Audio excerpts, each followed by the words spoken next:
Hello, my friends. I don't know about you, but November has been a bit of a rough month in my family. My brother Peter, who's been in the world of spirit, came close to me one evening in early November. He doesn't show up very much. And my immediate thought was somebody's going to die. He's here to welcome somebody.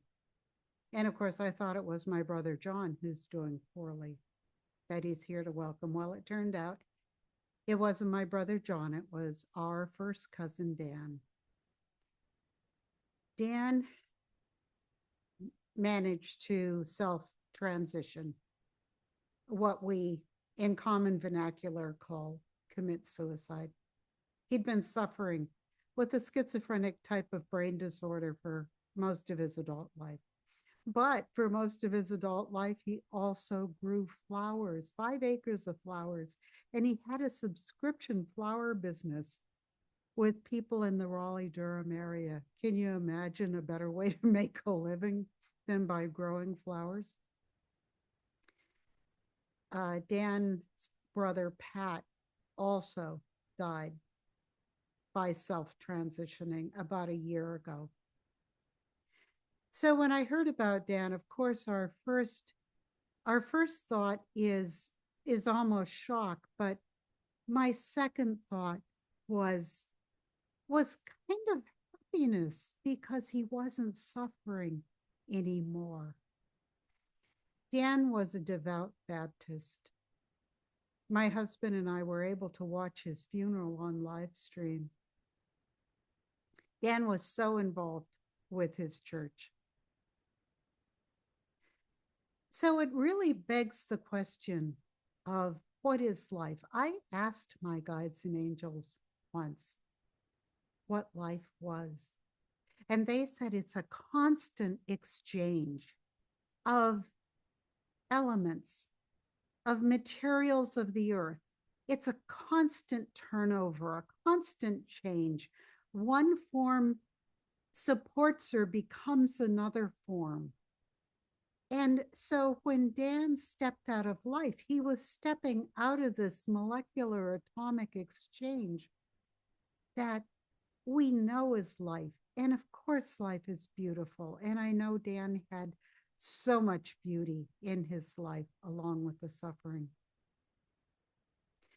From my mediumship, I know that suicide is not always a detriment to the continuity of the soul. It can be a self willed transition, it can be a creative act at the particularly at the end of life when you feel complete with your life. And my husband and I do plan on self transitioning instead of the lingering suffering that we wouldn't let an animal experience. So, why would we make ourselves experience? And this is not to say that we don't love being here and we're not devoted to the earth. We are. But there comes a time to move on. I've also worked in mediumship with many um, accidental suicides, accidental overdoses. And of course, they take a little bit longer, these people, to coalesce themselves and to get back on track with their own personal evolution. We are on a journey, whether we're in life or out of life. And I'm not condoning suicide. I'm condoning the right to end the life when it becomes no longer tenable. Cousin Pat was a very accomplished surgeon, and he was incredibly depressed. I don't know of his traumas, his early traumas, but I do know that he refused to go on medication or do treatments for his depression. And so he stepped aside from life as well. So I know that my brother Peter Pat, my aunt and uncle, and another sibling who died a natural death. He had a lot of people.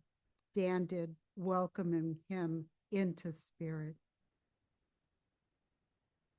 In the service for Dan, the pastor, or I guess that's the right name, um, was a very close friend of Dan's.